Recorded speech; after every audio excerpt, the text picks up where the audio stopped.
Thank you. The church is organized in such a way that the Uganda Union, the highest authority that decides for the church in Uganda, delegated the authority to the Uganda Union Executive Committee.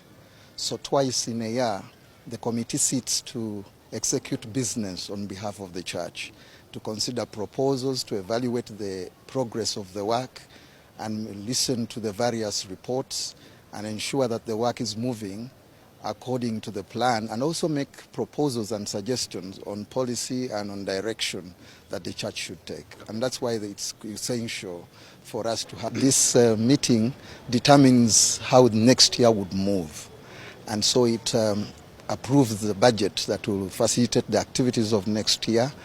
Also, the president articulates the program for next year. For example, next year we'll continue with the mission agenda and the stewardship agenda, as it will be articulated by the respective entity presidents and officers in the various entities.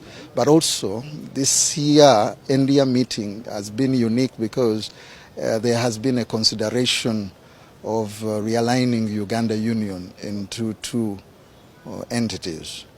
And so there has been an establishment of a committee to look into that matter, and then further guidance will be given. Okay. Yes, and so we are glad. We also have other proposals that will come to us that relate to how we conduct ourselves on Sabbath in terms of worship. Okay. And guidelines and will soon come through a statement and then the respective articulation by the leaders of our various entities. This time we are not looking at fields, but we are looking at Uganda Union giving birth to another union, so that we have two unions instead of one. Okay. So there's a proposal of having two unions in the territory of Uganda. Okay. Yes. Currently it's a proposal to study, but still we will have two union missions still as it is, because we don't have now, there is a moratorium on the conferences. Okay. And so we will still operate as a union mission. It could either be East Uganda Union Mission and West Uganda Union Mission. It can be North and South, okay, depending on what the committee will decide, okay, if it is a fruitful.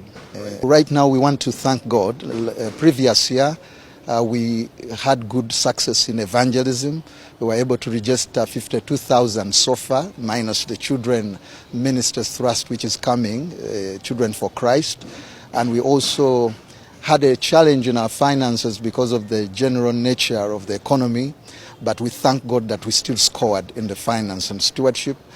We still desire that every member participates in the stewardship program, because we still have low participation, but we hope that this coming year the Church of God in Uganda, the Seventh-day Adventist Church members, will rise to the occasion and participate not only in mission but also in what facilitates mission, and that is our offering and tithe.